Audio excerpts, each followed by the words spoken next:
Think about the last time someone told you, that's just who you are. Maybe it was your impatience. Your need to be alone after a long day. The way you overthink every decision before you make it. You've probably accepted these things as yours. Built them into your identity. Called them personality. But what if they were never really chosen? What if the person you are today was being assembled long before you took your first breath, before you had a single experience, a single memory, a single choice?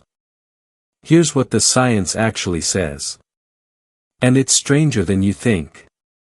In 1956, a psychiatrist named Stella Chess and her colleague Alexander Thomas began one of the longest studies ever conducted on human temperament.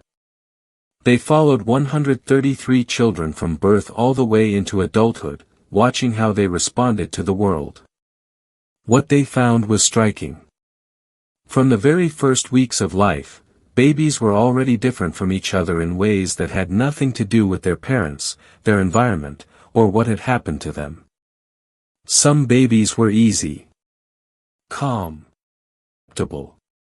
Others were intense, sensitive, slow to warm up. These differences didn't fade. They followed the children into adolescence, into adulthood, into the way they handled relationships, careers, stress. Chess and Thomas called this temperament. And temperament, they argued, is not learned. It arrives with you. But where does it come from?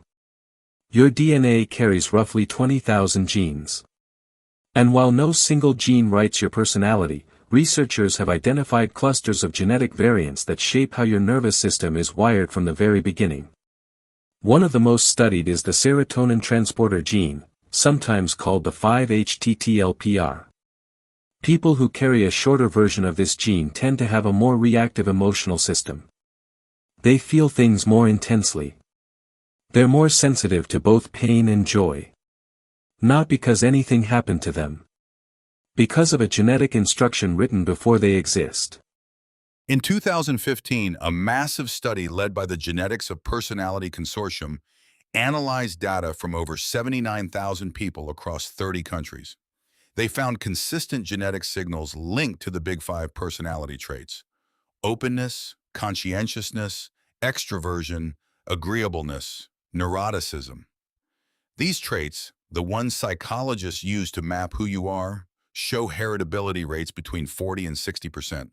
That means roughly half of your personality comes not from your choices or your childhood, but from the biological lottery you were handed at conception. Half, before a single thing happened to you. But here is the part that gets more complicated. Genes do not work in isolation. They talk to your environment. A concept called epigenetics describes how your experiences, especially early ones, can turn certain genes on or off without changing the DNA itself. Stress during pregnancy can alter fetal brain development.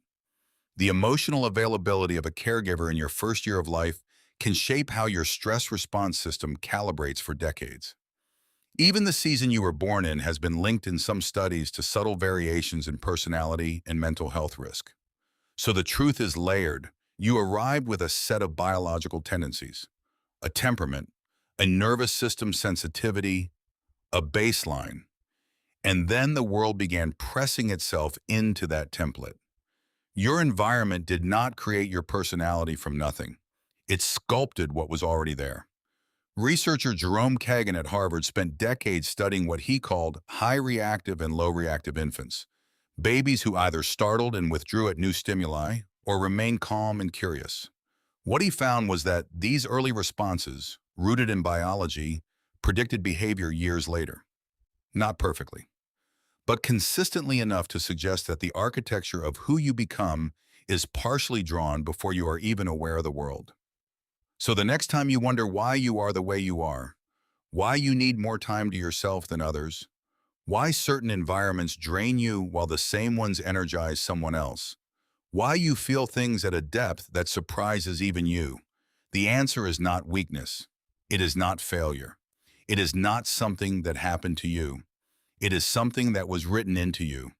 And the most profound thing about that is not that it limits you. It is that it explains you. Understanding the architecture of who you are is not a cage.